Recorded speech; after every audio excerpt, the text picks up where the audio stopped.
The music stopped before the dance was finished, and every head in the ballroom turned toward the tall doors at the far end of the hall. A man stood there in a dark coat, his face pale under the candlelight, his eyes fixed on nothing and everyone at once.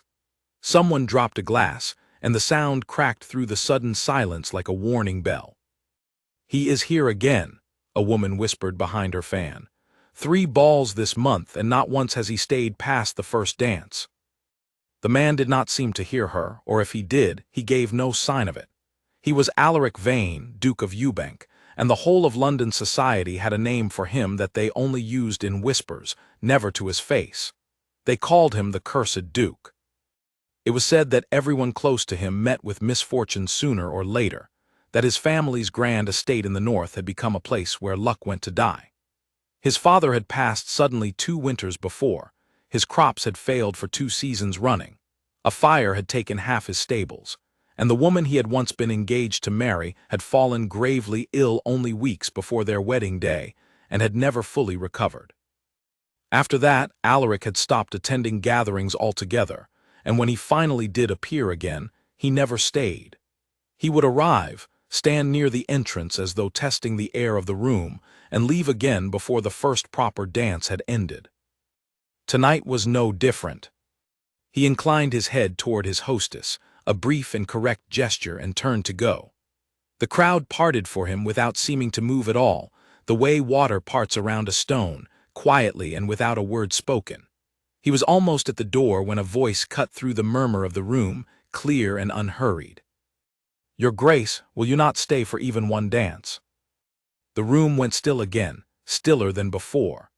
Alaric turned, and so did everyone else, to see a young woman standing a few steps away from him, her chin lifted, her eyes steady.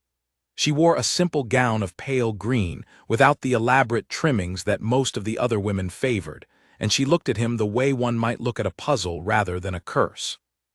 Her name was Eleanor Whitmore, and she had arrived in London only 3 weeks earlier to stay with her aunt, Margaret Whitmore, a widow of modest means but excellent connections.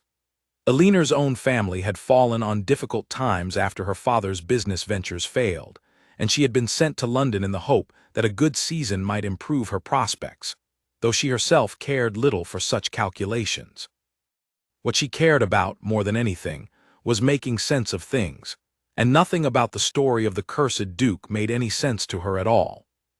She had heard the whispers from the very first evening she arrived.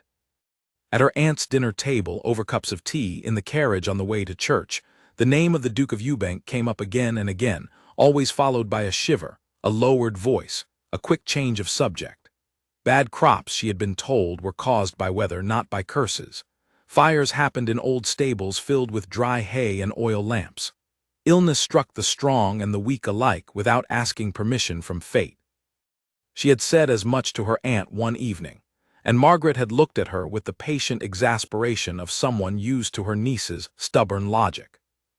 "You may believe what you like in private, my dear," her aunt had said, "but you would do well not to say such things in company. People do not like to have their fears argued away." Eleanor had promised to hold her tongue, and for 3 weeks she had done exactly that, smiling politely whenever the subject arose, saying nothing when she wanted very much to say a great deal. But standing in that ballroom, watching a grown man flee from a room full of harmless dancing as though the floor itself might open beneath him, something in her patience gave way. It had not been entirely her own idea to approach him. Her friend Lucy Bennet, a bright and mischievous girl she had befriended in her first week in town, had leaned close only a moment before and murmured, "I dare you to ask him to dance. No one ever has, you know, not once. They say the last woman who tried was his own fiancée, and look what became of her." Eleanor had opened her mouth to say that this was a cruel thing to joke about, but Lucy's eyes were dancing with mischief, not malice, and the dare had lodged itself somewhere in Eleanor's chest like a splinter. She had watched the Duke turn to leave, watched the whole room lean away from him as though he carried some invisible weight that might fall on anyone who stood too close, and she had felt a hot flash of irritation on his behalf, though she did not know him at all. It was not fair, she thought, to make a man into a story.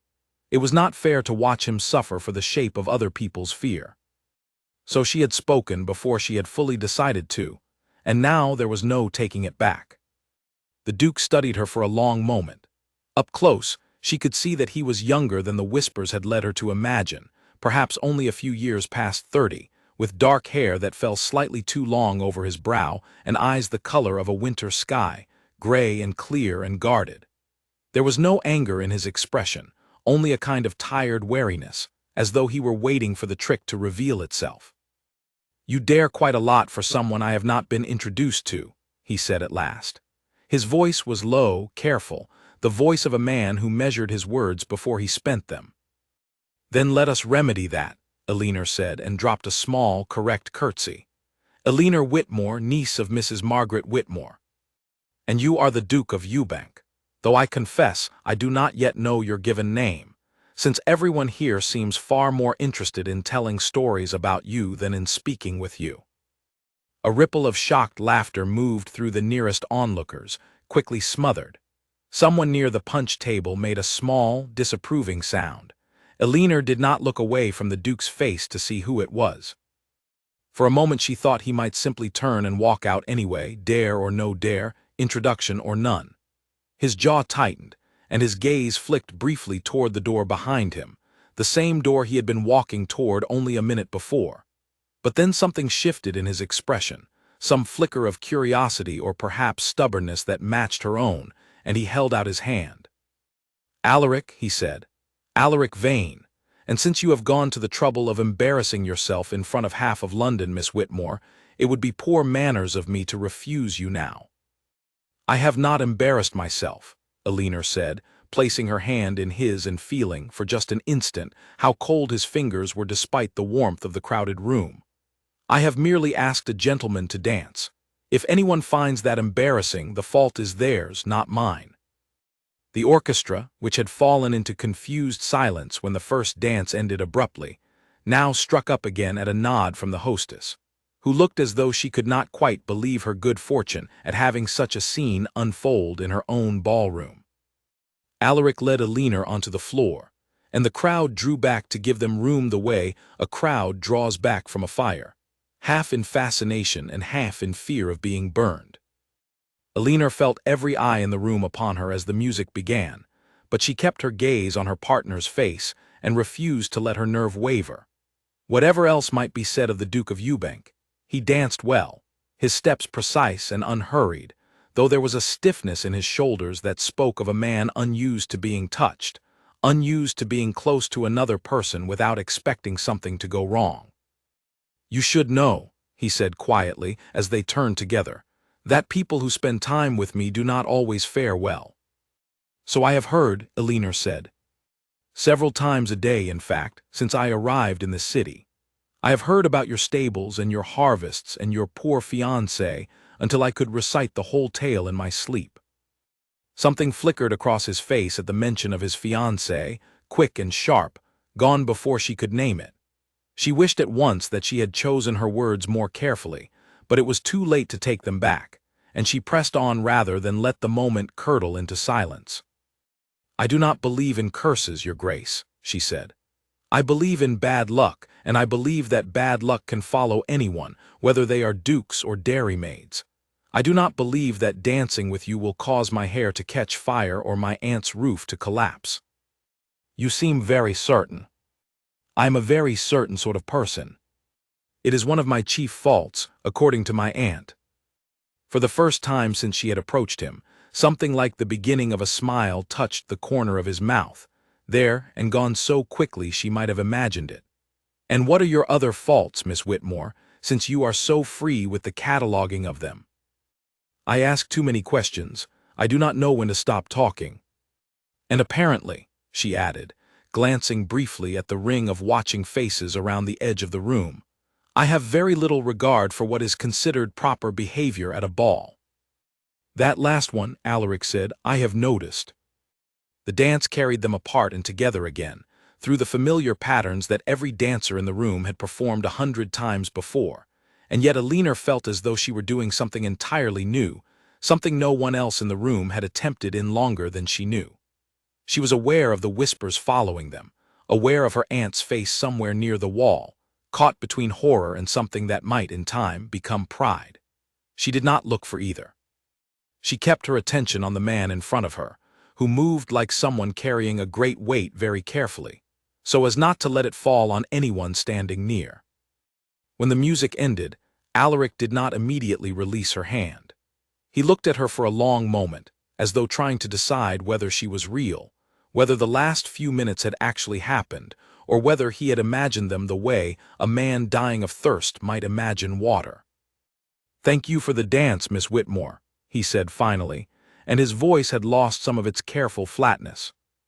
"It has been a long time since anyone asked me for anything at all, let alone something so simple."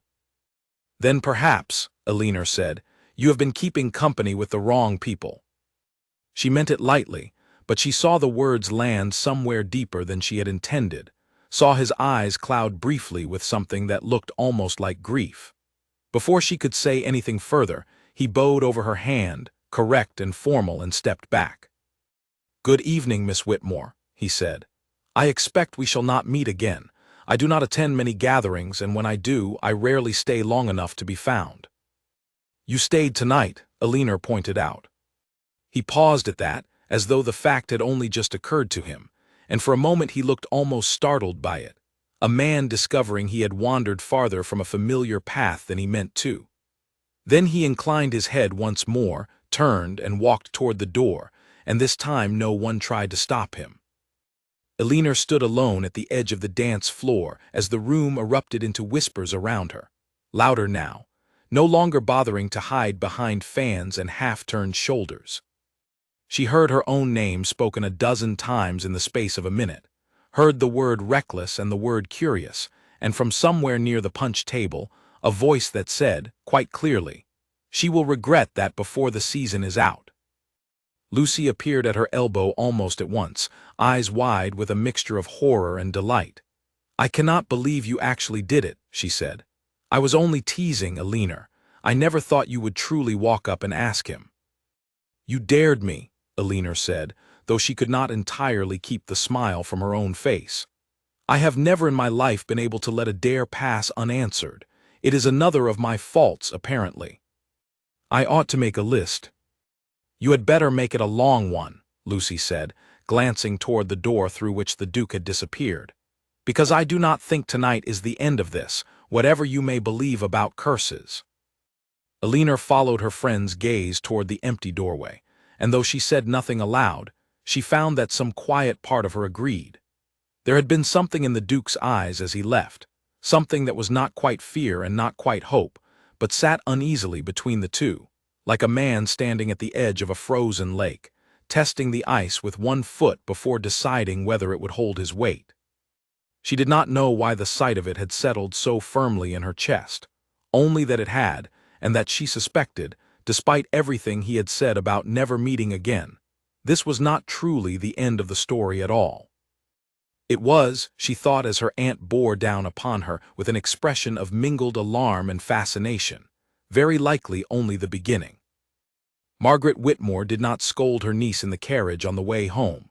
She simply sat with her hands folded in her lap, staring out at the passing lamplight, her silence heavier than any lecture could have been.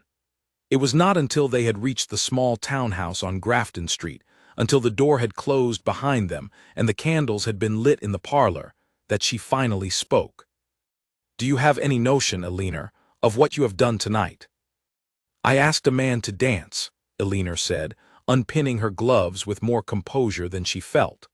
"I have seen it done 100 times since I arrived in London, though usually the other way around." "You asked the Duke of Yewbank to dance." Margaret sat down heavily in her favorite chair, pressing a hand to her forehead as though warding off a headache. "In front of the entire room. In front of Lady Ashworth, who will have told the story to every one of her acquaintances before the sun rises tomorrow. In front of Charlotte Grayson, who has spent 2 seasons trying to secure that man's attention and has never managed a single word with him beyond good evening." Elinor paused at that. "Charlotte Grayson wishes to marry him." "I had not heard that." "You have heard nothing, apparently, except the parts of the gossip that suited your argument," Margaret said, though there was less anger in her voice now than weariness. "Charlotte's family is not wealthy, not since her father's investment soured, and a match with a duke, cursed or not, would solve a great many of their difficulties. She has been very patient. She has waited for him at every gathering he has attended these 2 years, hoping he might one day stay long enough to notice her. And tonight you walked up to him after 3 weeks in town, and did in a single evening what she has failed to do in 2 years. Elinor sat down slowly across from her aunt, some of her earlier certainty beginning to waver, though not for the reasons Margaret might have hoped. She had not thought of the Duke as a prize to be won, had not considered him in terms of fortunes and matches at all. She had simply seen a man being treated as though he were made of bad luck rather than flesh and bone, and something in her had refused to let it pass unanswered. "I did not do it to spite Miss Grayson," she said. "I did not even know she existed until this moment. I did it because it seemed cruel, the way everyone watched him leave, as though he were some sort of curiosity at a fair rather than a person." Margaret studied her niece for a long moment, and something in her expression softened, though the worry did not entirely leave her eyes. "You have always had a soft spot for wounded things, Elinor. Do you remember the dog you brought home when you were 12, the one with the injured leg, the one your father said would bite the hand that fed it?" "He never bit anyone," Elinor said. "He was simply frightened." "He was frightened, and you were the only person patient enough to see it," Margaret said. "But Elinor, a duke is not a stray dog, whatever else he may resemble one in his manners tonight. The stories about that family did not spring from nowhere. His father died within a year of taking ill, quite suddenly, with no warning at all. The fire at his stables killed not only horses but a groom who tried to save them. And his fiancée, Miss Isabel Crane, was a bright, healthy young woman by every account, until 3 weeks before her wedding, when she fell into an illness so severe that she has never fully recovered even now, 2 years later. I do not say these things are the work of a curse. I am not a superstitious woman. But I do say that a man who has watched everyone close to him suffer misfortune might reasonably come to believe himself dangerous to know. And such a belief, once it takes root, is not easily argued away by a clever girl with a fondness for lost causes. Elinor said nothing for a long moment, turning her aunt's words over in her mind. She thought of the Duke's cold hand in hers, the careful way he had held himself throughout their dance, as though bracing for some blow that never came. She thought of the flash of grief that had crossed his face when she mentioned his fiancée, quick and sharp and quickly hidden away again. Whatever else was true or false in the stories she had heard, that grief had been real. She was certain of that much, at least. "I do not believe he is cursed," she said finally. "I believe he is grieving and lonely, and that the whole of London society has decided it is more entertaining to whisper about him than to simply ask him how he is." "Perhaps," Margaret said, "but grief and loneliness in a duke draw exactly the same crowd of whisperers as curses do, my dear. You would do well to remember that whatever you believe privately, the story that gets told about tonight will not be your story. It will be theirs." Her aunt's words proved truer than Elinor might have liked. By the following afternoon, when she and Lucy walked together in the park, no fewer than 4 separate acquaintances stopped to ask, with poorly disguised curiosity, whether it was true that she had danced with the cursed Duke, and whether she had felt anything unusual while doing so, and whether she intended to see him again. Elinor answered each question with as much patience as she could summon, though by the 4th interruption her patience had worn distinctly thin. "You have become quite famous overnight," Lucy said, once they had finally escaped the last of the well-wishers and continued their walk along the tree-lined path.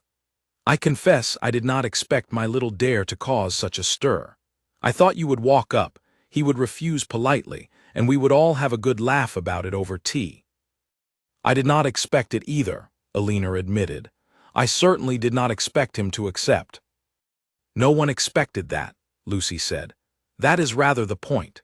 In 2 years, no one has managed to keep him on a dance floor for longer than it takes to walk from one door to another. My mother says he used to be quite different, you know, before all the trouble began. She remembers him from his first season, full of jokes and easy laughter, always at the center of things rather than hovering at the edges of them." "What changed him?" Lucy hesitated, glancing around as though checking that no one else could overhear, though the path was mostly empty save for a nursemaid pushing a pram some distance ahead of them. His father's death was the beginning of it, I think, though the fire came soon after, and then Isabel Crane's illness on top of everything else. 3 such blows in barely a year would break anyone, curse or no curse. But it is the way he speaks of it, my mother says, or rather the way he refuses to speak of it at all, that convinced people something darker was at work. He withdrew from everyone who tried to comfort him. He canceled his engagements, closed up half of Yewbank, and when he finally returned to society, it was as the man you saw last night, arriving only to leave again, as though staying too long in any one place might bring harm to whoever stood beside him. Alina walked in silence for a moment, watching the light move through the leaves overhead, thinking of the careful, guarded way the Duke had moved through their single dance, as though every step were a small act of courage. "It sounds to me," she said slowly, "like a man punishing himself for things that were never his fault." "Perhaps," Lucy said. "Or perhaps he simply believes what everyone tells him about himself, until believing it becomes easier than fighting it." They walked on a while longer, and Alina found her thoughts returning again and again to the Duke's face in the moment before he had walked away from her, that strange mixture of fear and something that might, in a kinder world, have grown into hope. She did not know why she felt so certain that there was more to his story than curses and coincidence, only that she did, with the same stubborn certainty that had carried her across the ballroom floor the night before. She did not see him again for nearly a week, though she heard his name mentioned constantly, in drawing rooms and at the milliner's, and once, memorably, from the pulpit of a rather gossip-prone curate who used the story of the cursed Duke and the fearless Miss as an illustration in his sermon on the dangers of superstition, without ever once using their actual names, though everyone in the church knew exactly whom he meant. Alina sat through the sermon with her cheeks burning and her aunt's hand pressed meaningfully over her own, and resolved, not for the first time, that she would learn to think a little more before she acted quite so boldly. It was at the Ashworth's garden party, held the following Saturday under a sky heavy with the promise of rain, that Alina first encountered Charlotte Grayson.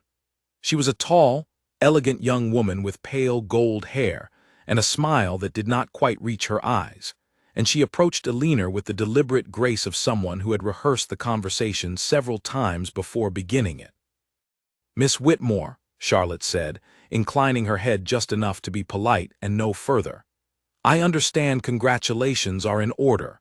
You have accomplished in one evening what the rest of us have attempted for years." "I am not certain congratulations are the right word," Alina said carefully. "I merely asked a gentleman to dance, Miss Grayson. I did not secure an engagement."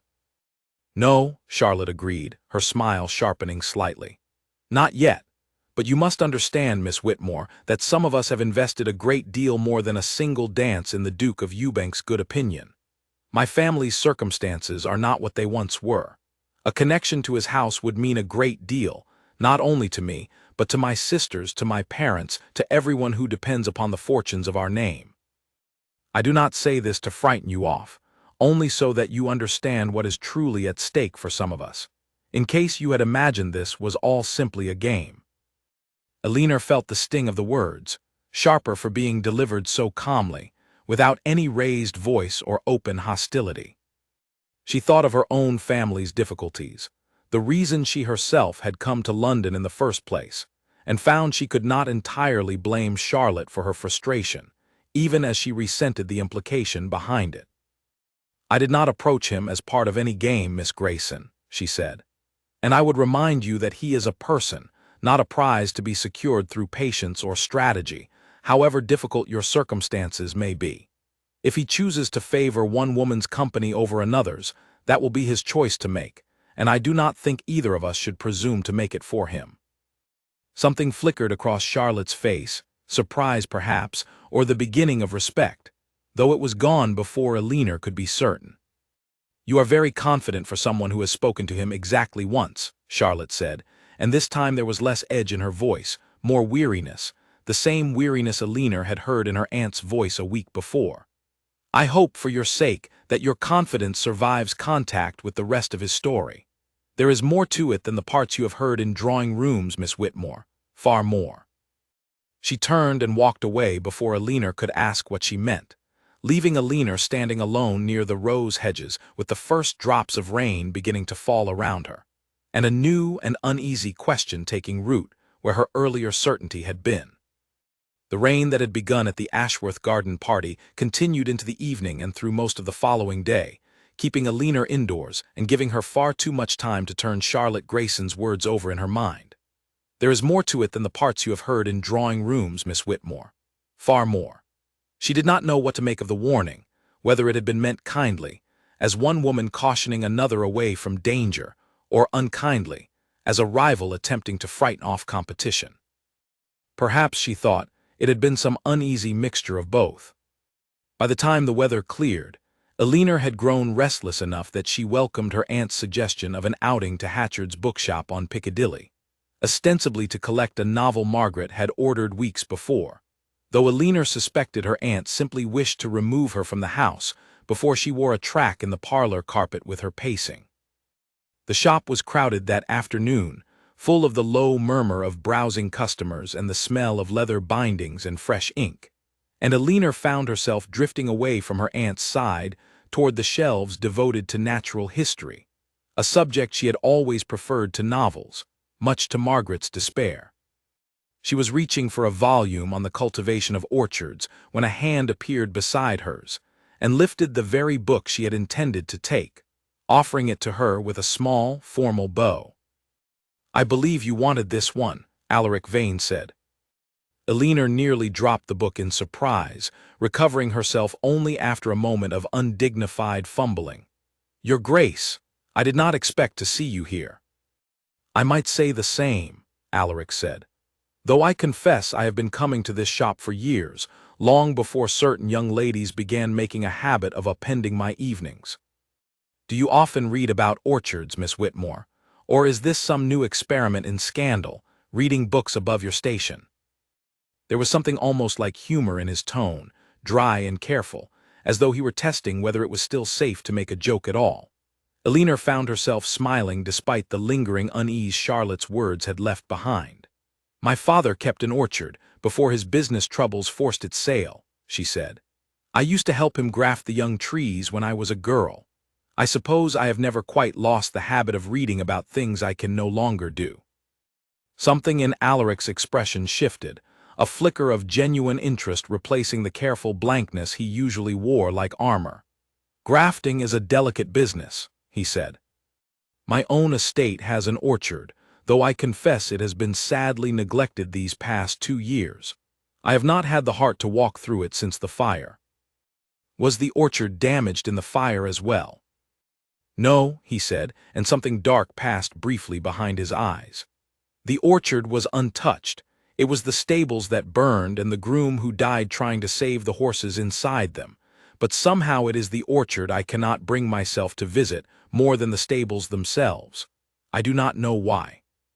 Perhaps because the orchard was the one place at Yewbank that had never known any misfortune at all, and I have found I cannot bear to be the one who finally brings it there."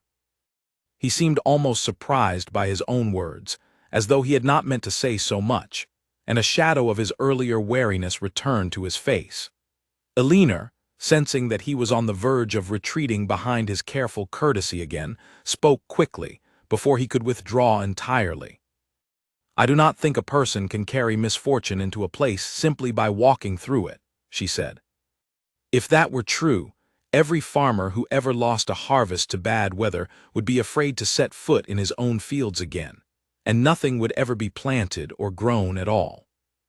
"You make it sound very simple." "I do not think it is simple," Alina said.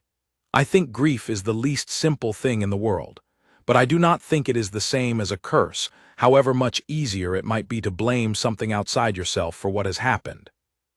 Alaric was quiet for a long moment, studying her with an expression she could not entirely read, something caught between wariness and a reluctant sort of gratitude. "You are a very direct sort of person, Miss Whitmore." "So I have been told more than once, and usually as a criticism." I did not intend it as one.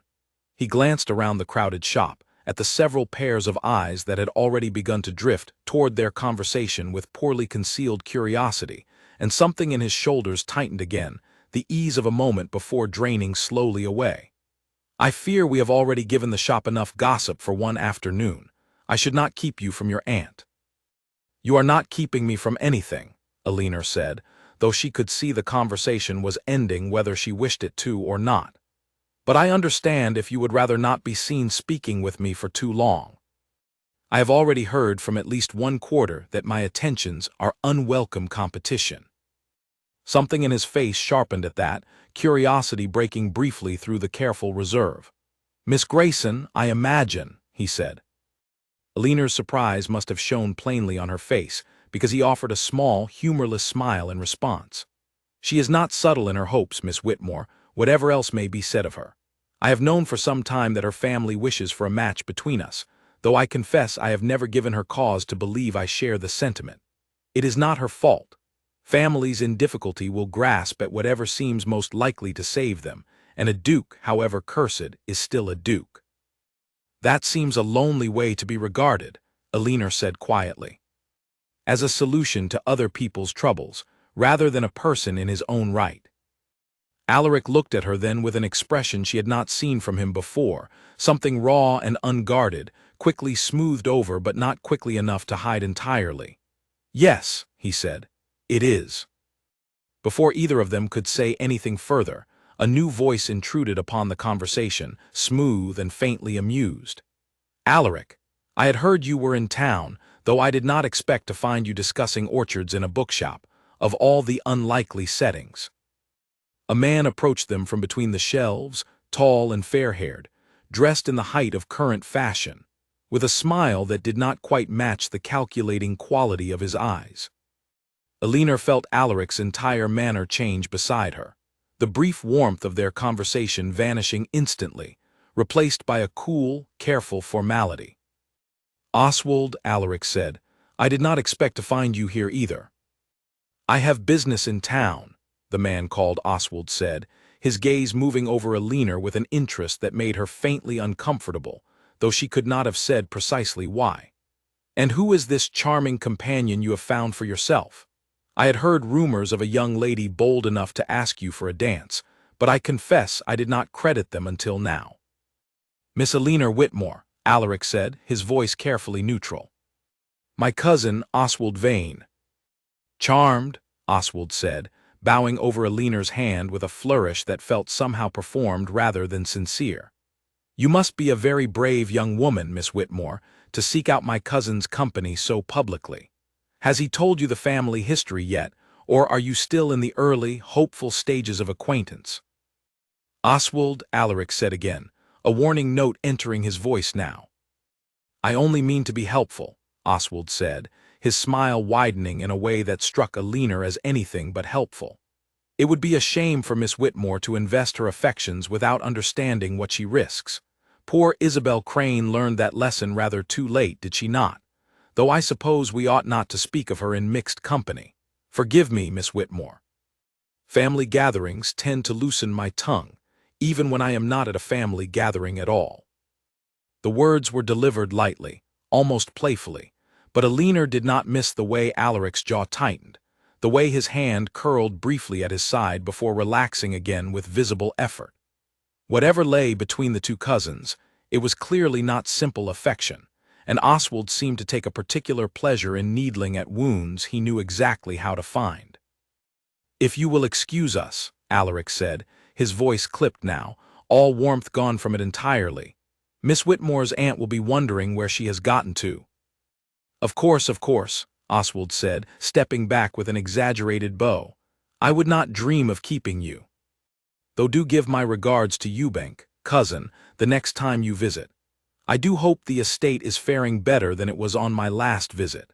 Such a shame, watching a great house fall into disrepair for want of proper attention. There was something pointed in the last remark, a barb aimed with obvious precision, and Alina saw it land, saw Alaric's expression flicker before he mastered it once more. He offered his cousin a short, cold nod and then turned to Alina, his manner gentling slightly, though the ease of their earlier conversation had entirely vanished. "I am sorry," he said quietly, once they had put several shelves of distance between themselves and Oswald. "My cousin has a talent for turning any pleasant moment sour. He has been eager to see Yewbank's fortunes decline for some years now, ever since it became clear I intended to marry and produce an heir of my own, which would put an end to his own claims upon the estate should anything happen to me." Elinor absorbed this new piece of information with a growing sense that the story she had been told in drawing rooms was, as Charlotte Grayson had warned her, only a small and simplified part of a much larger and more tangled truth. "You believe he wishes you harm." "I believe he wishes me gone, one way or another, and has never troubled himself to be subtle about it," Alaric said. "Whether he would go so far as to cause harm directly, I could not say. I have never been able to prove anything against him beyond unkind words and ill-timed visits. But I have learned to be careful around him, and I would advise you to do the same, should you ever encounter him again without my company to buffer his remarks." "Do you think," Elinor asked slowly, choosing her words with care, "that your misfortunes might have had some more ordinary cause than curses, a cause with a name and a face and a motive of his own?" Alaric was quiet for a long moment, his eyes distant, as though following some old and well-worn path of thought that had never quite reached its destination. "I have wondered," he admitted at last. "I have wondered a great many times in the darkest hours of the night, whether the fire was truly an accident, whether my father's illness was truly natural, whether Isabel's collapse was truly as sudden and inexplicable as it appeared.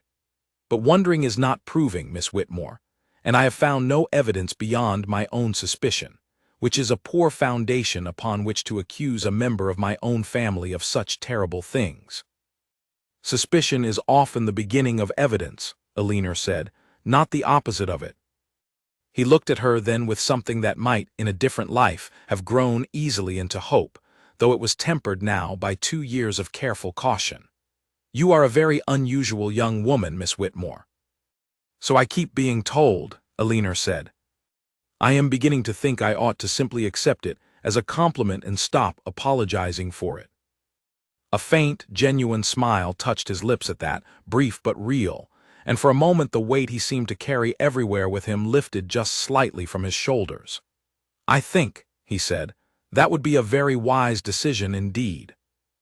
They parted a few minutes later, Alaric with a promise, tentative and unspoken but clearly understood between them, that this would not be the last conversation of its kind, and Elinor with her aunt's ordered novel forgotten entirely on the shelf behind her, her mind already turning over everything she had learned, and everything she still suspected remained hidden beneath the surface of the story London had chosen to tell about the cursed Duke of Yewbank. Elinor did not tell her aunt about the conversation in the bookshop, not because she meant to keep secrets, but because she was not yet certain what to make of it herself. She spent the following days turning the pieces over in her mind: the fire that had spared the orchard but taken a groom's life, the father's sudden illness, the fiancée's collapse 3 weeks before her wedding, and now this cousin, smiling and cruel in equal measure, who stood to gain everything should misfortune finally claim the Duke himself.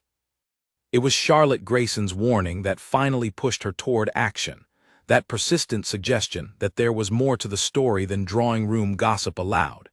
And it was curiosity, more than caution, that led Elinor to seek out the one person who might know the truth of at least part of it. Isabel Crane lived now with her widowed mother in a modest house in Chelsea, having withdrawn from society almost entirely since her illness 2 years before. It took Elinor the better part of a week to discover this, gleaned through careful, roundabout questions to her aunt's acquaintances, none of whom seemed to think it odd that a young woman recently connected to the Duke of Yewbank by a single dance should wish to know more about his former fiancée. If anything, they seemed to find the curiosity entirely natural, and several of them supplied details Elinor had not thought to ask for, about Isabel's once lively temperament, her fondness for music, the strange, sudden weakness that had overtaken her so completely that she had not walked unassisted in nearly 2 years. Elinor wrote to Isabel before calling upon her, a careful letter explaining who she was and why she wished to visit, expecting perhaps no reply at all or a polite refusal. Instead, 3 days later, a short note arrived inviting her to tea on the following Thursday, written in a hand that trembled slightly but remained perfectly legible, and signed simply, "I have wondered when someone would finally think to ask me." The house in Chelsea was small but well kept, and Isabel received Alina in a bright parlor at the back, seated in a chair positioned near the window where the afternoon light fell warm across her lap. She was thinner than Alina had imagined, her face pale in a way that spoke of long confinement indoors, but her eyes were sharp and clear, missing nothing as Alina settled into the chair across from her. "You are the young woman who danced with him," Isabel said, before Alina had even finished arranging her skirts. "I heard about it, of course. Everyone has heard about it. I confess I did not expect you to come and see me, of all people. Most who wish to know Alaric better prefer to avoid the woman he failed to marry."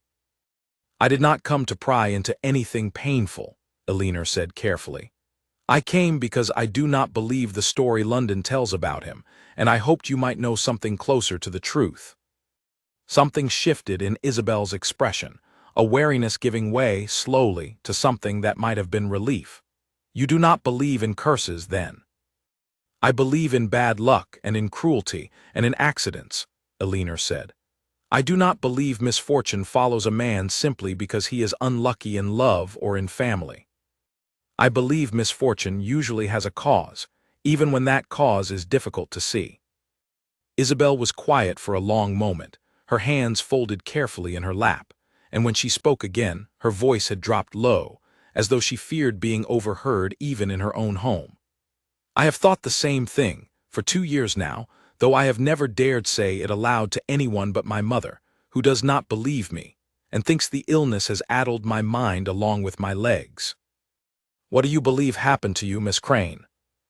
"I believe I was poisoned," Isabel said, the words falling into the quiet room like stones into still water. "Slowly, over weeks before my wedding. I remember feeling unwell for some time before the collapse that everyone remembers, small things at first, headaches, a strange weakness in my hands, a bitterness in my tea that I assumed was simply a poorly brewed pot.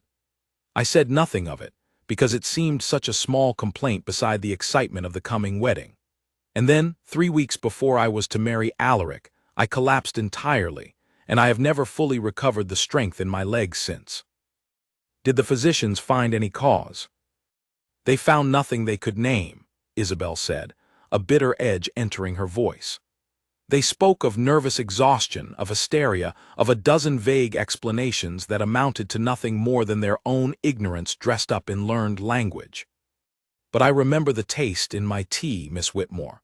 I remember it very clearly, and I have never forgotten it, no matter how many physicians have told me my memory cannot be trusted."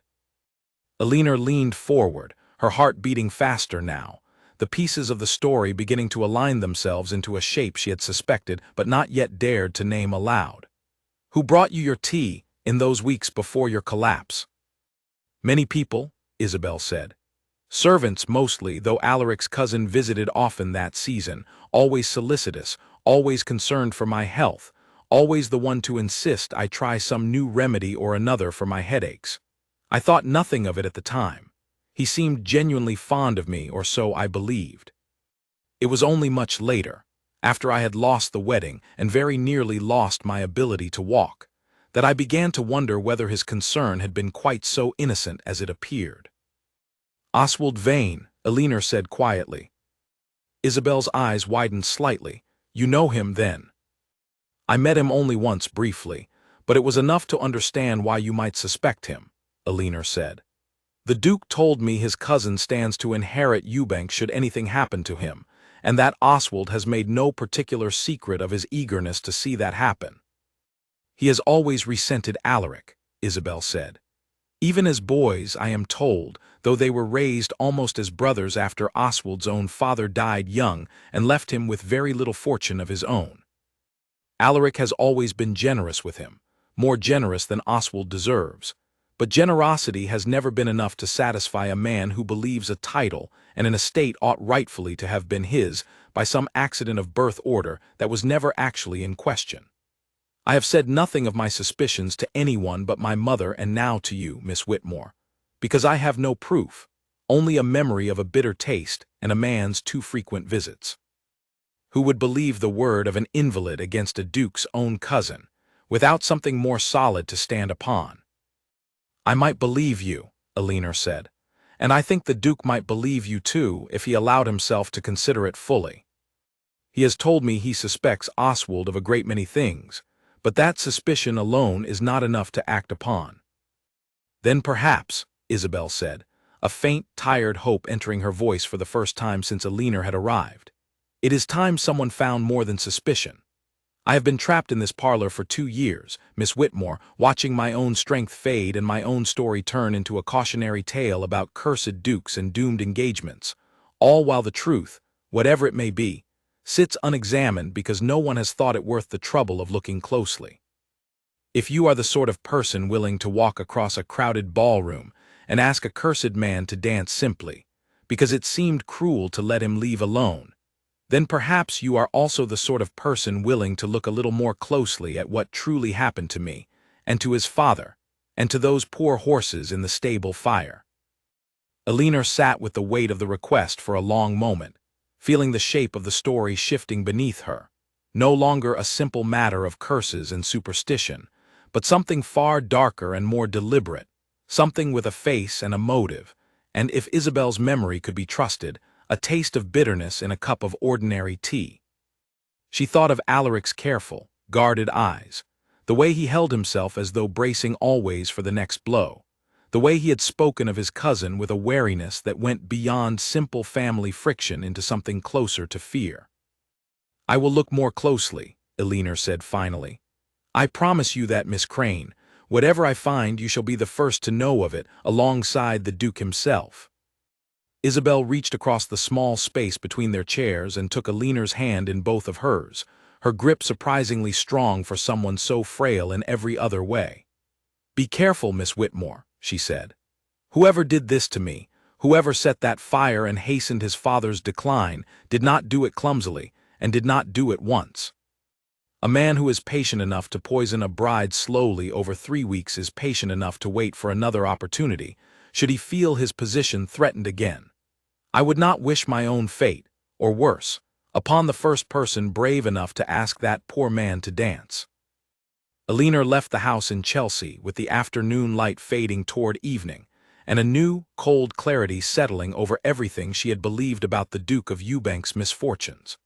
There was no curse haunting the halls of that great northern estate, no dark magic following a cursed bloodline through fires and illness and sudden death. There was only a man, patient and calculating, who had spent 2 years watching his cousin's world collapse piece by piece, and who now, if Elinor's growing certainty proved correct, might see her own sudden closeness to Alaric Vane as nothing more than the next obstacle standing between himself and everything he believed he was owed. She walked home slower than usual that evening, watching the shadows lengthen along the familiar streets, and for the first time since she had crossed that crowded ballroom floor and asked a stranger for the first dance, Elinor Whitmore felt something that was not quite certainty and not quite fear, but sat uneasily between the two, exactly where she imagined Alaric himself had been standing for 2 long, lonely years. It took Elinor 2 more days to find a proper occasion to speak with Alaric alone, days spent composing and discarding half a dozen letters, none of which seemed adequate to carry news so serious across the impersonal distance of paper and ink. In the end, it was her aunt, quite unknowingly, who provided the solution. When Margaret Whitmore announced that they had been invited to a small musical evening at the home of a mutual acquaintance, an evening at which the Duke of Yewbank himself, rather to everyone's surprise, had also accepted an invitation. I did not think he attended musical evenings at all, Margaret said, studying the invitation with evident curiosity. He has refused every such gathering for 2 years, as far as I am aware. Elinor said nothing, though her heart had begun to beat a little faster at the thought of seeing him again, and faster still at the thought of what she now had to tell him. She spent the intervening days rehearsing how she might begin such a conversation, how she might explain what Isabel Crane had confided in her without causing him more pain than the truth already demanded. But when the evening finally arrived, and she found herself standing near a shadowed alcove at the edge of the music room, watching Alaric make his careful way toward her through the crowd, every rehearsed word deserted her entirely. "Miss Whitmore," he said, his voice low enough to remain private amid the surrounding chatter. "I confess I did not expect to find you looking quite so troubled. Has something happened?" "I have been to see Isabel Crane," Elinor said, before her courage could fail her further. Whatever Alaric had expected her to say, it was clearly not this. He went very still, his expression closing over like a door shutting against a storm, and for a moment Elinor feared she had made a terrible mistake, that she had trespassed somewhere she had no right to go without his permission. "You went to see Isabel," he repeated slowly, "without telling me." "I am telling you now," Elinor said. "I went because I could not stop thinking about what you said in the bookshop, about your cousin, about your own suspicions that the misfortunes at Yewbank might have had a more ordinary cause than a curse. I thought if anyone might know something useful, it would be the woman who suffered the strangest of those misfortunes herself." "And did she tell you something useful?" His voice had gone carefully flat, but Elinor could see the tension gathering in his shoulders, the way his hand had curled at his side just as it had in the bookshop when his cousin approached them. "She believes she was poisoned," Elinor said quietly. "Slowly, over the weeks before your wedding, she remembers a bitterness in her tea that no physician could ever explain. And she remembers your cousin visiting her often in those same weeks, always solicitous, always pressing some new remedy upon her for the headaches that came before her collapse." For a long moment, Alaric said nothing at all, and Elinor watched the color drain slowly from his face, watched something that looked almost like relief war with something that looked almost like horror, as though he had spent 2 years half hoping and half dreading that someone might finally give a name and a face to the shapeless dread that had haunted him since his father's death. "I have suspected him," he said finally, his voice barely above a whisper. "I told you as much in the bookshop, but suspicion between cousins is one thing, Miss Whitmore, and an accusation of poisoning is quite another. If I am wrong, if I accuse Oswald of such a thing and cannot prove it, I will have destroyed what little remains of a family that has already lost so much. And if I am right and cannot prove it, I will have shown my hand to a man patient enough to wait 2 years before striking again, and given him every reason to move more carefully, and perhaps more successfully, the next time." "Then we must find proof," Elinor said, "before he has any reason to suspect we are looking for it." Alaric looked at her, then with an expression she had not seen from him before, something that mingled disbelief with a dawning, fragile hope, as though he could not quite believe she had said we, as though the word itself were a kind of gift he had not expected to receive. "You would help me with this," he said slowly. "You, a young woman I have known scarcely a fortnight, would involve yourself in what may prove to be a very dangerous investigation into my own family." "I have already involved myself," Elinor pointed out. "I asked you to dance in front of half of London, Your Grace. I do not tend to do things by half measures once I have begun them." A faint, unwilling smile touched his mouth despite the gravity of the moment, there and gone almost as quickly as it had appeared. "No," he said. "I do not suppose you do." They spoke for a while longer, careful to keep their voices low and their expressions composed, aware always of the watching eyes that seemed to follow the Duke of Yewbank wherever he went, even to a gathering as ordinary as a musical evening among friends. Alaric told her, in halting, careful sentences, of the years before his father's death, when Oswald had first begun to speak, quietly and only to trusted company, of how unjust it seemed that an accident of birth had given Alaric everything and left Oswald with nothing but a modest allowance and a title he would never hold. He told her of the fire, how the physician who examined the burned stable had noted, almost in passing, a strange residue near where the blaze seemed to have started, a residue he could not identify, and had never been asked to investigate further, because grief had made everyone too eager to bury the matter alongside the groom who had died trying to save the horses. "I never pursued it," Alaric admitted, shame coloring his voice. "I told myself it was easier to believe in bad luck than to accuse my own cousin of murder without any certain proof. It was easier to become the man London calls cursed than to become the man who destroyed what remained of his family over an unproven suspicion." "It is not too late to pursue it now," Elinor said gently. "Isabel Crane has waited 2 years for someone to take her memory seriously. Your father's death deserves the same careful attention, whatever the cost of learning the truth may prove to be." Alaric was quiet for a long moment, watching the musicians arrange themselves at the front of the room, though Elinor doubted he saw any of it at all.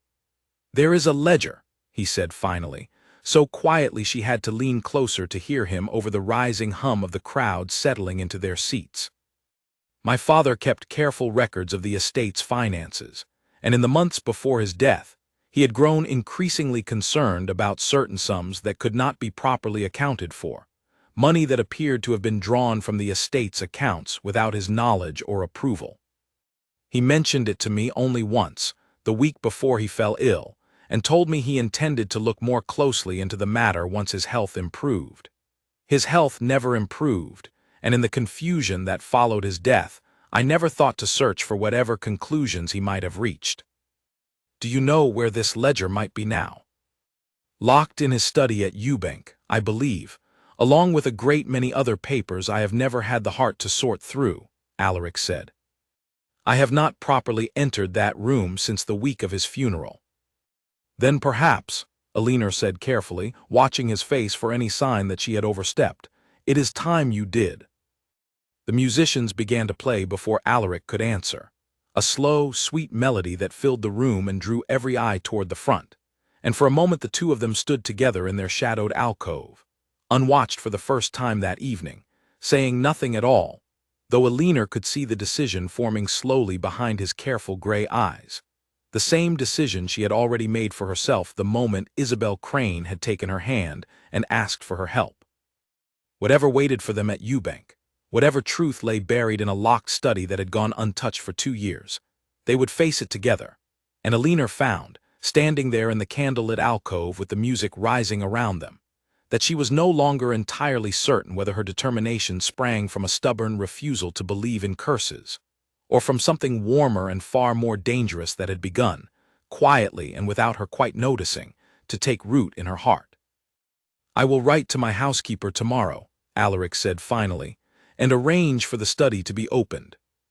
It will take some days to travel north, and I would not ask you to accompany me on such a journey without your aunt's knowledge and consent, whatever your own inclinations might be." "I do not think my aunt will refuse once she understands what is truly at stake," Elinor said, though she privately suspected the conversation with Margaret would require rather more careful handling than she was currently letting on. "She has already warned me once that a wounded man is not the same as a stray dog, Your Grace. I imagine she will have a great deal more to say, once she learns exactly how deep that wound truly runs." Alaric's expression, for just a moment, lightened into something almost like genuine amusement, a rare and fragile thing that Elinor found herself wanting very much to see again. "A stray dog," he repeated. "Is that truly how your aunt described me?" "She meant it kindly," Elinor assured him. "In her own way." "Then I shall endeavor," Alaric said, "not to bite the hand that has so persistently tried to feed me." They stood together a while longer, listening to the music, saying little more of substance, but Elinor felt something settle between them in the silence, a fragile understanding that had not existed a fortnight before, when she had first watched a stranger flee a crowded ballroom rather than risk a single dance. Whatever else awaited them at Yewbank, whatever truths or dangers lay buried in a locked study or a groom's forgotten death, she no longer doubted that she would see this through to its end, wherever that end might lead, and she suspected, watching the careful, guarded hope beginning to surface in Alaric's gray eyes, that he had begun to believe the same thing about her. Margaret Whitmore did not refuse, though she extracted from her niece a great many promises before agreeing to accompany her north, along with a stern lecture on the impropriety of unmarried young women investigating suspected murder in the company of dukes, however well-intentioned the duke in question might be. In the end, it was arranged that Margaret herself would travel with them, along with a manservant and maid to satisfy every requirement of propriety, and within the week the small party found itself rattling along the northern road toward Yewbank, the city falling away behind them into fields and hedgerows, and eventually the wilder, more open country that Alina had never before had occasion to visit. Yewbank itself, when it finally came into view, was nothing like the grim, shadowed ruin Alina had half expected from 2 years of whispered stories. It was a handsome gray stone house, old but well-proportioned, set among rolling parkland that showed, even in its present state of partial neglect, the bones of what must once have been a carefully tended and much-loved estate. The orchard Alaric had spoken of in the bookshop stood some distance from the main house, its trees heavy with early fruit, untouched by whatever misfortune had claimed the stables nearby, which stood now as a blackened, roofless shell, half reclaimed by ivy and weather. "I have not had the heart to rebuild it," Alaric admitted quietly, as their carriage rolled past the ruined stables toward the house. "Every time I have considered it, I have found some excuse to delay. I told myself I was waiting for better weather, or a better season for building, but I think, in truth, I was simply waiting to feel less afraid of what rebuilding might mean." The housekeeper, a stern, capable woman named Mrs. Whitfield who had served the Vane family for nearly 30 years, greeted them at the door with evident surprise and no small amount of emotion at seeing her master return properly to his own home for the first time in longer than she cared to say. She showed Margaret and Alina to comfortable rooms overlooking the park, and it was not until the following morning, after a night's rest had eased some of the stiffness of their long journey, that Alaric finally led Alina to the door of his late father's study. The key turned stiffly in the lock, unused for 2 years, and the door swung open onto a room thick with dust, and the particular stillness of a space that time has passed over without touching. Papers still sat upon the desk exactly as they had been left, and a coat still hung upon a stand near the window, as though the old duke might return at any moment to claim it. Alaric stood in the doorway for a long moment without entering, and Alina waited beside him, saying nothing, understanding that this was a threshold he needed to cross in his own time. "I have not been able to bring myself to move anything," he said finally, stepping inside at last. It felt too much like admitting he was truly gone. They worked through the morning and into the afternoon, sorting carefully through drawers and shelves heavy with the accumulated papers of a lifetime spent managing a great estate, and it was Alina, searching through a locked drawer whose key Mrs. Whitfield eventually located among a ring kept in the housekeeper's own possession, who finally found the ledger Alaric's father had spoken of in his final weeks. It was a plain, leather-bound book, its pages filled with careful columns of figures in a firm, neat hand, and tucked into its final pages, folded small, was a letter, unfinished, addressed to a solicitor in London, whose name meant nothing to Alina but caused Alaric's face to go pale the moment he read it. "My dear sir," the letter began, "I write to you regarding certain irregularities I have discovered in the estate accounts over the past several months. Irregularities which I believe trace back to withdrawals authorized under my own seal, but which I have no memory of approving.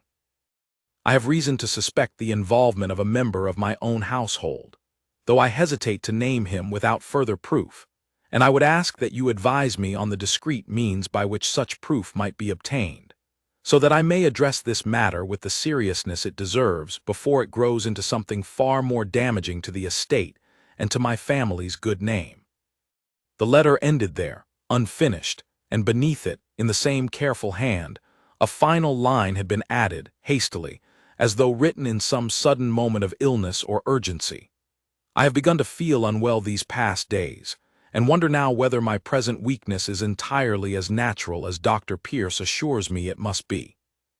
Alina read the letter twice, feeling a cold certainty settle over her that matched exactly the dread she had carried away from Isabel Crane's parlor in Chelsea. "Your father suspected he was being poisoned," she said quietly, "in the very same weeks he discovered the missing funds." Alaric took the letter from her hands with fingers that were not quite steady, reading it through himself, his face a careful, controlled blank that Alina had come to recognize as the mask he wore over deeper feeling. "He never sent this," he said finally. "He died before he could finish it or send it or tell anyone at all what he suspected. And I buried him and grieved him, and never once thought to search his study for answers, because I could not bear to disturb the last room he had truly called his own." "You could not have known," Alina said gently. "Grief does not leave much room for investigation, Your Grace. No one would blame you for that." "Oswald would," Alaric said, a new hardness entering his voice, "because Oswald has had 2 years now to cover whatever tracks this ledger might have exposed, 2 years to ensure that whatever proof my father was gathering never surfaces to threaten him.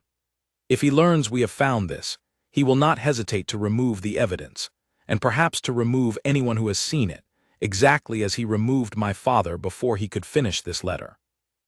The word remove hung in the dusty air of the study, with a weight that made Alina's skin prickle with sudden apprehension, and she found herself glancing toward the door, half expecting to find someone standing there, listening. No one was there, of course, only the empty hallway beyond. But the fear did not entirely leave her, not that day nor in the days that followed, as she and Alaric worked carefully to trace the figures in the ledger against the estate's more recent accounts, searching for the pattern of missing funds that the old Duke had begun to uncover before his death. The pattern, once they found it, was damning in its consistency. Small sums at first, easily overlooked, drawn against accounts that Oswald, as a trusted family member with occasional access to estate business during Alaric's absences, had clear opportunity to manipulate. The sums grew larger in the months before the old Duke's death, and larger still, Alina noted with a growing chill, in the weeks immediately following it, when grief had left the new young Duke too consumed with mourning to attend closely to matters of estate management, and his cousin had stepped smoothly into the gap, offering to help manage affairs during so difficult a time, an offer Alaric had gratefully accepted without ever suspecting the true cost of that assistance.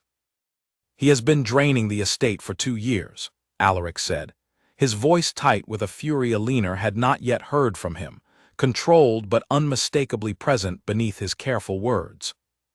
"Under the guise of helping me, of relieving me of burdens I was too grief-stricken to carry myself.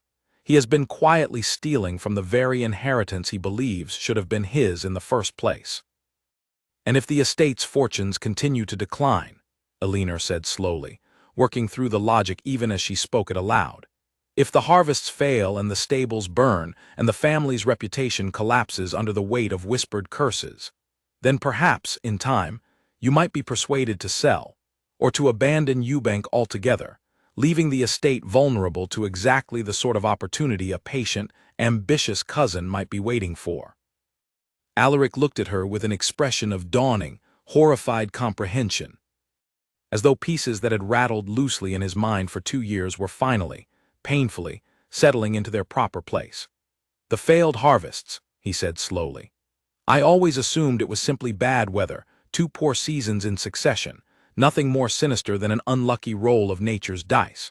But if the seed stores were tampered with, or the irrigation deliberately neglected during a season when Oswald had been left in charge of such matters while I traveled south to attend to other business."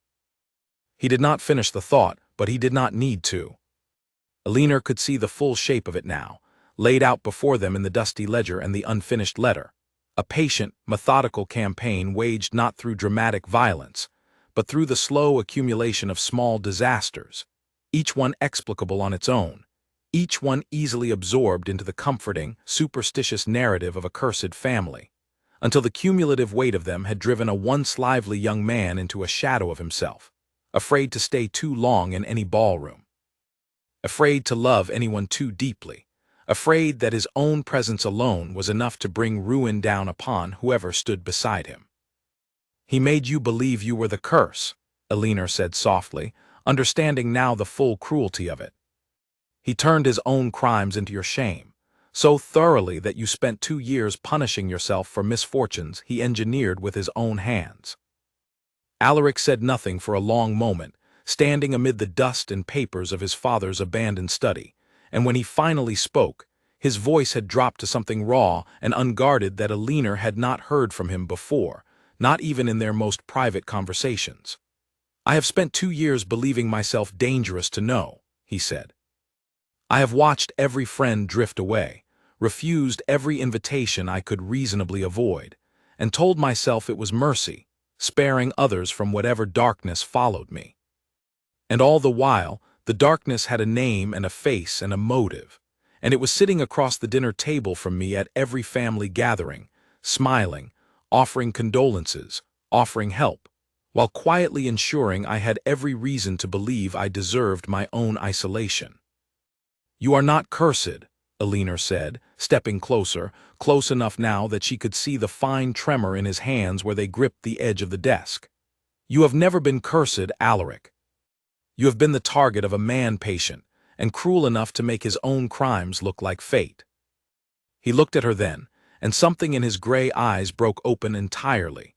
2 years of carefully maintained distance crumbling all at once beneath the weight of finally being understood.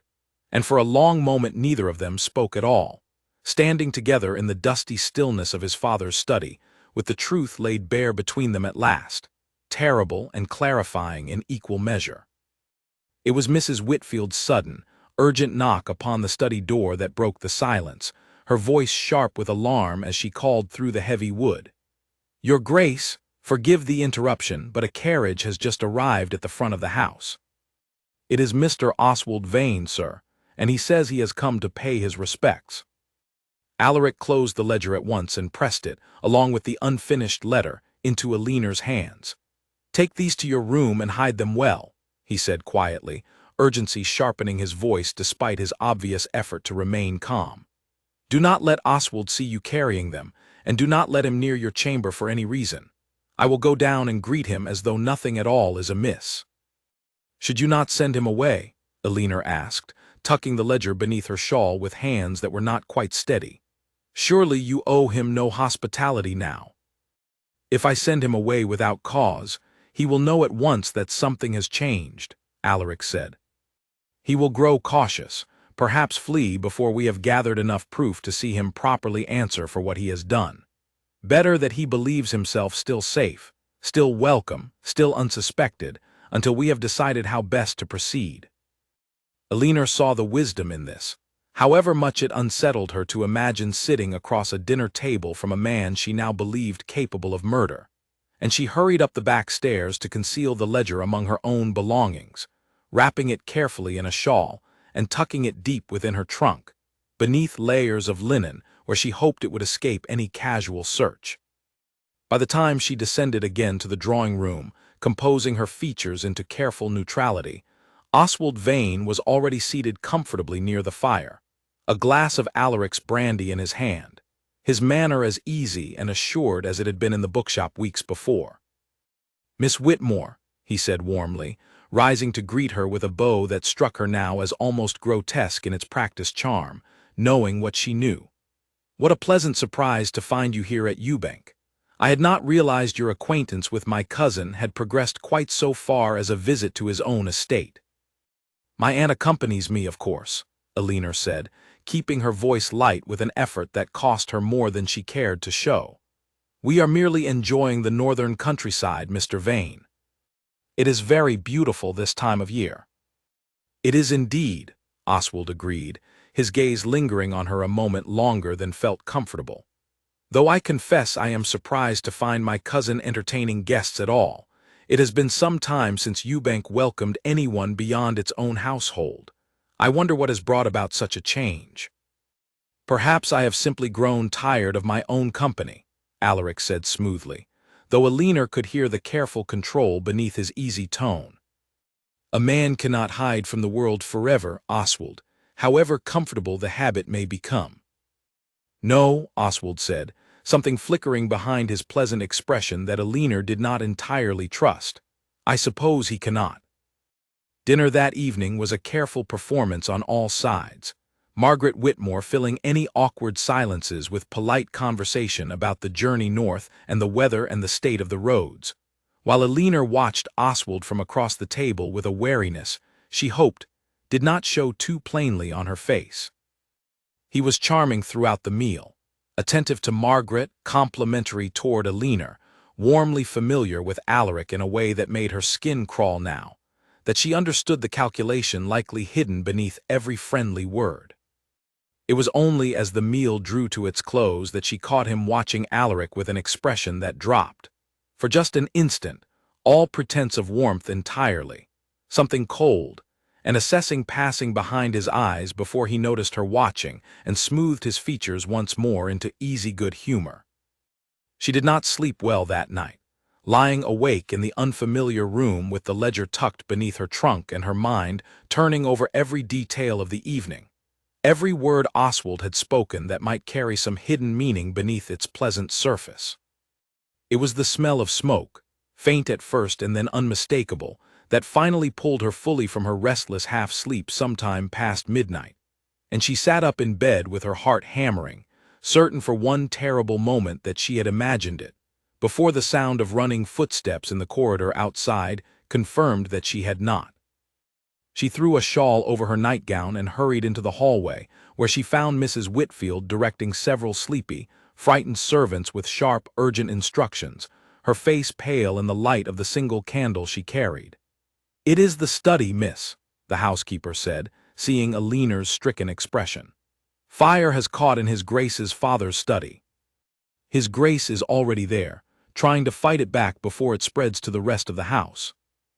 Eleanor did not stop to think before she was running toward the stairs, following the growing smell of smoke and the flickering orange light that had begun to spill from beneath the study door at the end of the corridor. She found Alaric there, coughing against the thickening smoke, beating at the flames that had caught along one wall of shelved papers with a heavy curtain torn down for the purpose.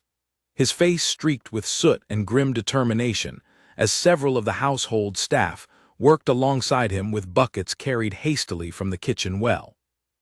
It was in the chaos of that fight against the flames, as the fire was gradually beaten back and smothered before it could spread beyond the study's walls, that Eleanor caught sight of a figure at the far end of the corridor, moving quickly and quietly away from the scene rather than toward it.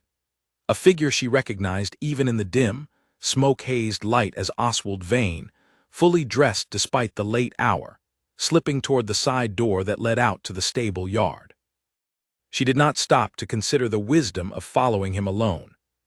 She simply went, her bare feet silent on the cold stone floor, keeping to the shadows as she trailed him out into the moonlit yard, where she watched him pause beside a waiting horse, already saddled, as though he had prepared for a hasty departure well before the fire had even been discovered.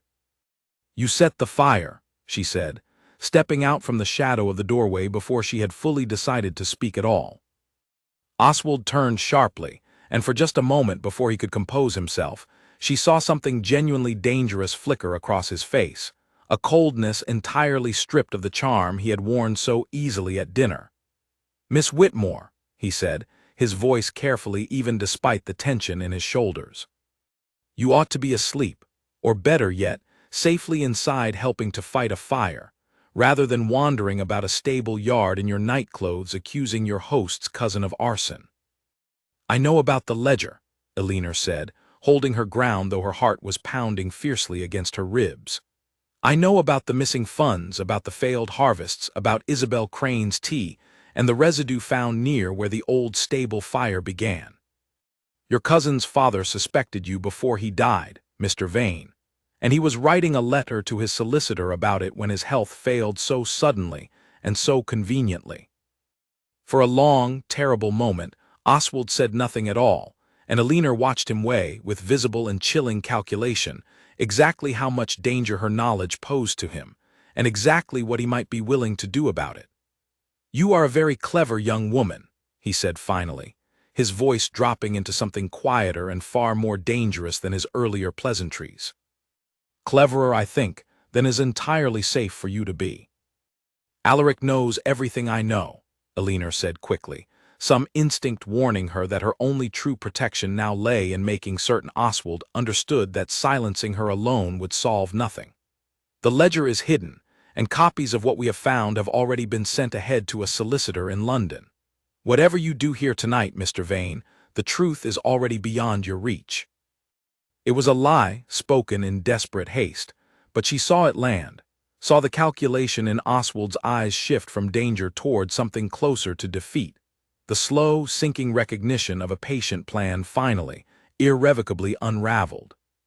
He looked toward the house, where the glow of the fire had begun to dim under the household's combined efforts, and then back at Alina, and for just an instant she thought he might still choose violence over surrender, might close the distance between them with intentions she did not want to examine too closely.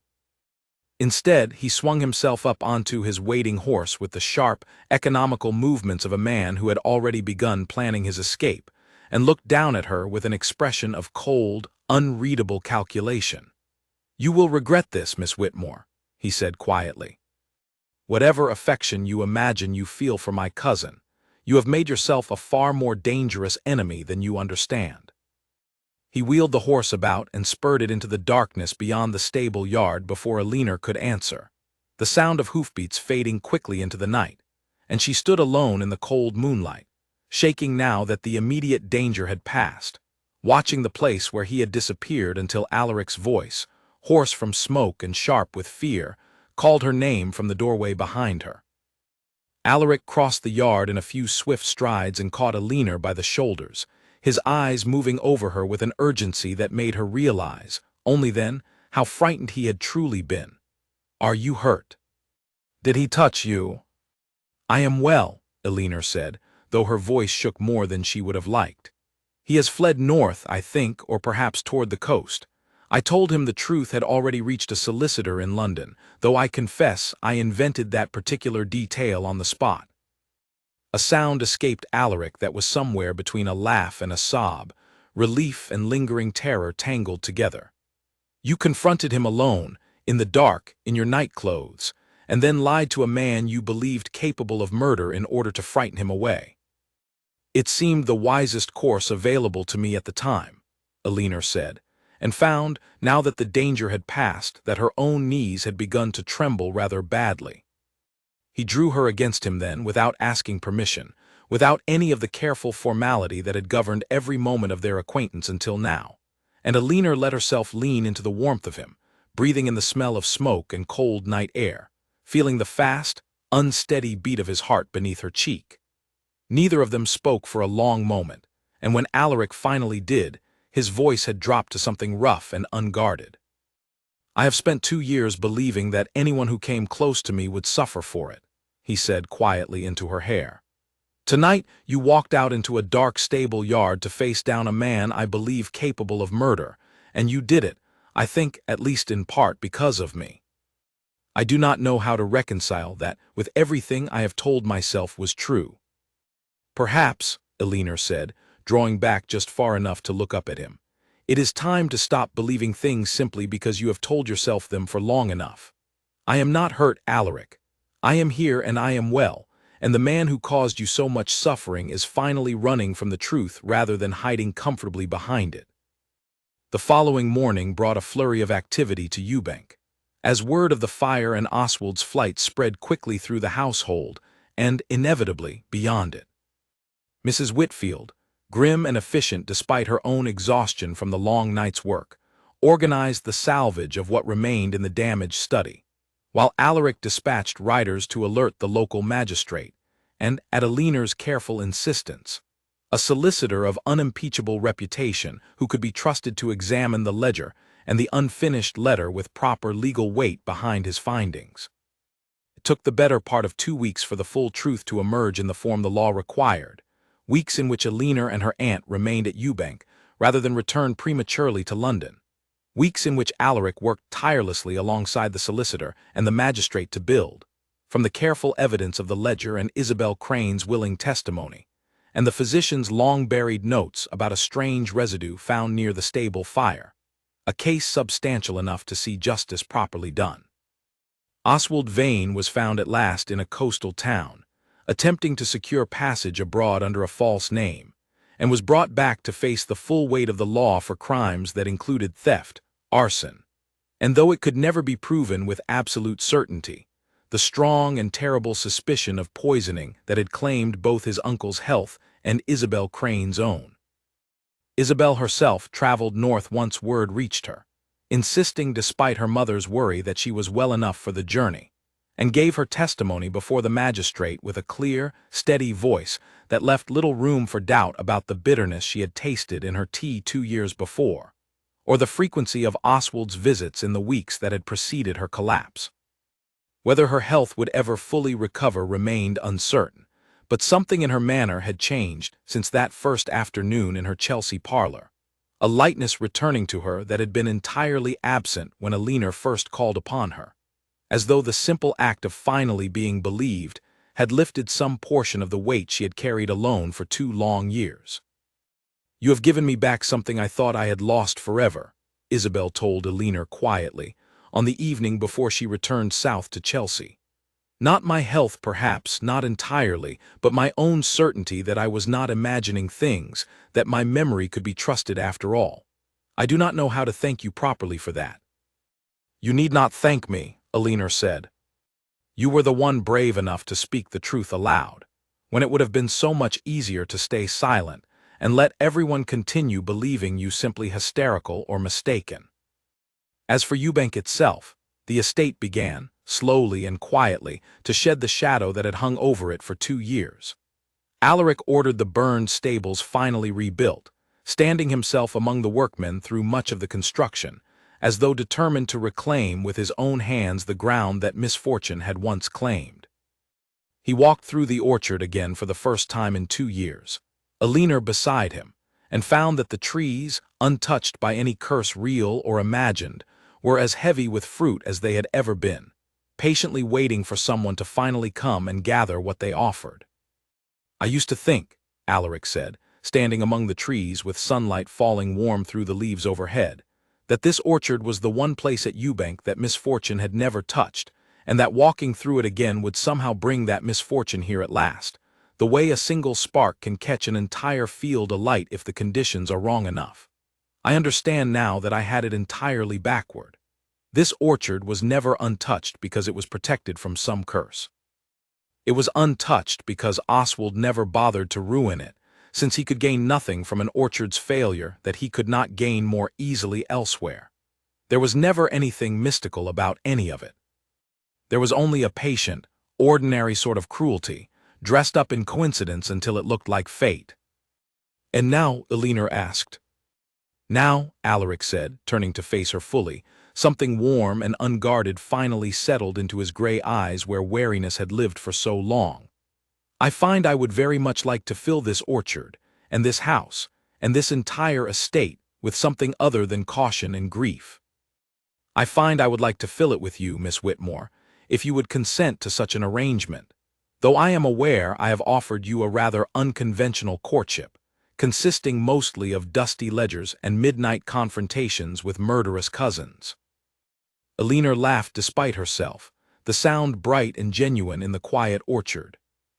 "It has certainly not been a conventional courtship," she agreed. "But then, I have never been a particularly conventional sort of person, as my aunt will happily inform you at great length, should you ever wish to be thoroughly discouraged from the match." "I do not wish to be discouraged," Alaric said, taking her hands in both of his grip warm now where it had once been cold with fear and isolation. "I wish, very much, to know whether you might consider becoming my wife, and the Duchess of Yewbank, and whatever else that title might require of you, including a great deal more dancing than either of us has enjoyed in recent years." "I believe," Alina said, her heart full to overflowing in a way she had never quite experienced before, "that I should like that very much indeed." News of their engagement spread through London society with predictable speed, and Alina found, upon their eventual return to town, that the whispers which had once painted her as reckless or foolish for approaching a cursed man had transformed, almost overnight, into something closer to admiration, though she cared a good deal less for that shift in opinion than she once might have imagined she would. Charlotte Grayson, to her credit, offered Elinor sincere congratulations when they next met, admitting with a rueful honesty that she had never truly wished ill upon either of them, only feared for her own family's difficult circumstances. And the two young women found, somewhat to their mutual surprise, the beginnings of a genuine friendship where rivalry had once stood. The true measure of how far Alaric had traveled from the withdrawn, haunted figure of that first ballroom came several weeks later, at a grand evening hosted by Lady Ashworth in the very same room where Elinor had first crossed the floor to ask a stranger for a dance. Alaric arrived early this time, rather than lingering near the doorway with one eye on his escape, and when the orchestra struck up the evening's opening dance, it was he who crossed the room first, drawing every eye just as he once had by his absence, and stopped before Elinor with a formal bow that could not entirely hide the warmth shining plainly in his eyes. "Miss Whitmore," he said, loud enough now for the whole watching room to hear, "would you do me the very great honor of the first dance?" Elinor felt the weight of every watching gaze in the room, the same crowd that had once parted around him like water around a stone, now leaning forward with open fascination rather than fear. And she found she did not mind their attention in the slightest, not when it was framed by the sight of Alaric Vane standing before her, no longer a man fleeing his own shadow, but one finally, fully present in the room he had once believed himself too dangerous to inhabit. "I would be delighted, Your Grace," she said, placing her hand in his, and as the music began and they moved together onto the floor, the whole ballroom watching in a silence that had transformed entirely from dread into something warmer and far more hopeful, Elinor understood that whatever curse London had once believed followed the Duke of Yewbank, it had been broken not by magic or superstition, but by the simple, stubborn refusal of two people to accept a story that had never truly been true at all. The wedding took place at Yewbank the following spring, when the orchard stood in full bloom, and the rebuilt stables stood proud and new against the northern sky, filled once more with horses whose names Alaric had chosen himself, with none of the old caution that had once kept him from loving anything too openly. Margaret Whitmore wept through most of the ceremony, though she insisted afterward it was only the pollen from the orchard blossoms affecting her eyes, and Lucy Bennet served as one of Elinor's attendants, whispering throughout the service that she still could not quite believe her single, half-serious dare had led to such an outcome. Isabel Crane attended as well, seated in a chair near the front by Elinor's particular insistence, and though she still could not walk without assistance, the physicians who had continued to examine her in the months since Oswald's arrest had begun to note small, steady improvements in her strength.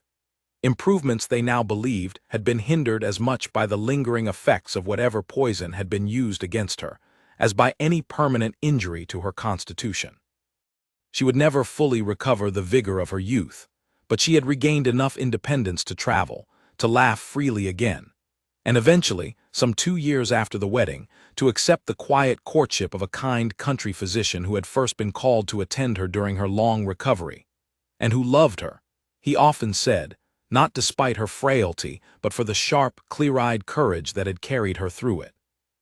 Oswald Vane stood trial in the autumn following his flight and capture, and though the full extent of his crimes could never be proven beyond every possible doubt, the evidence of the ledger, the testimony of the physician who had long ago noted the strange residue near the stable fire, and Isabel's steady, unwavering account of the bitterness in her tea proved more than sufficient to see him convicted of theft and arson, and sentenced to transportation for a term that would keep him far from England, and far from Yewbank for the remainder of his natural life. Alaric attended none of the trial proceedings beyond what was legally required of him, unwilling to grant his cousin any further claim upon his attention, and in time he spoke of Oswald less and less, until the name itself seemed to lose the power it had once held to darken a room simply by being spoken aloud.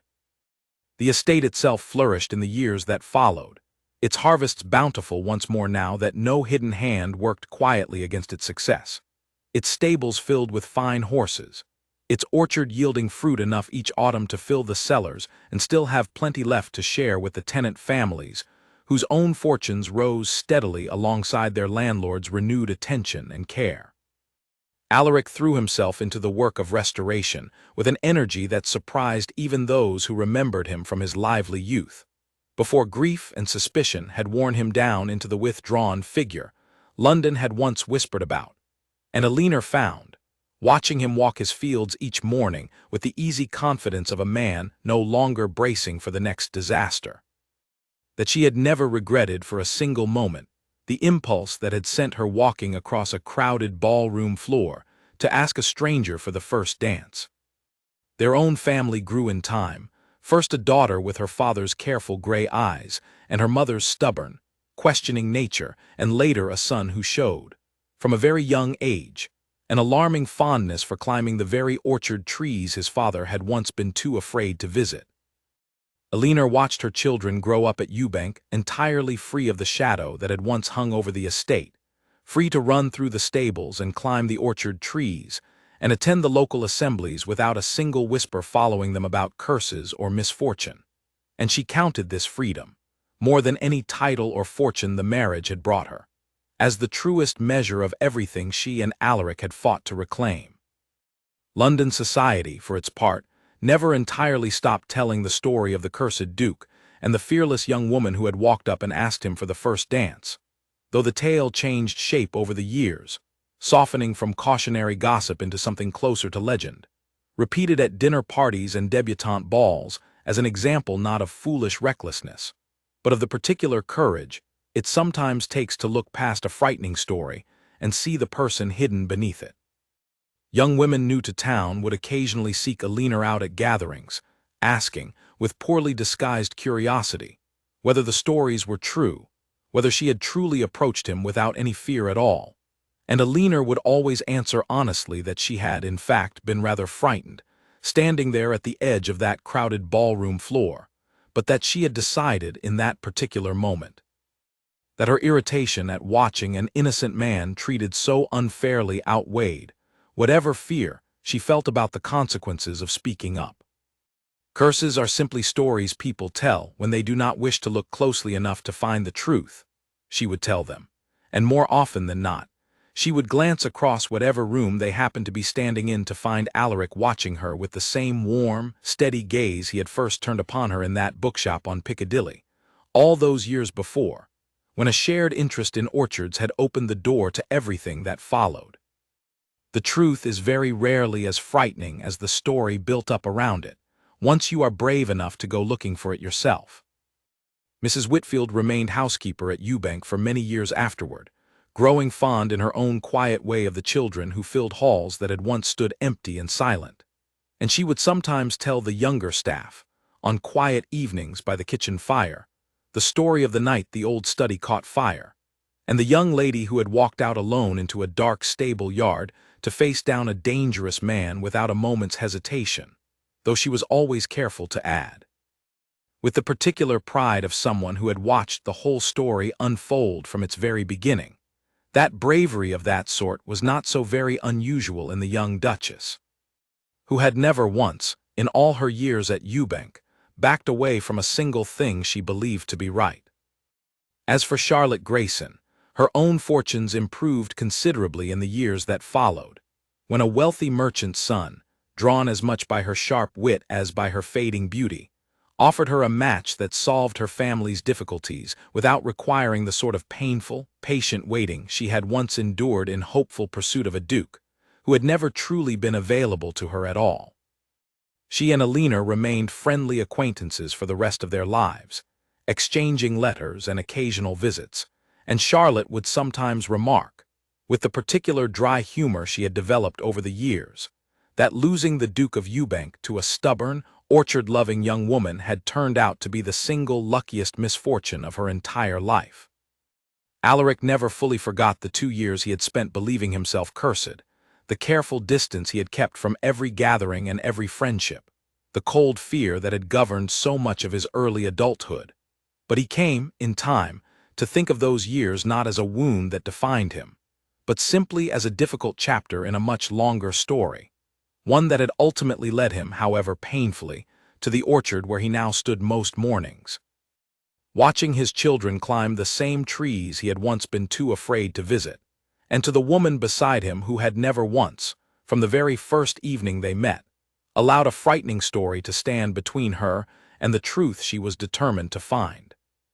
"Do you ever think," Alina asked him once, many years later, as they walked together through the orchard in the golden light of a late summer evening, "about how differently things might have turned out if I had never asked you to dance that night?" Alaric considered the question for a long moment, watching their daughter chase their son between the trees ahead of them, both children laughing in the way that only children who have never known real fear can laugh. "I think," he said finally, taking her hand in his, "that I would still be standing in doorways, waiting for an excuse to leave every room I ever entered. I think I owe you everything that came after that dare, Alina, and I have never once regretted accepting it, whatever the ton might have said about either of us at the time."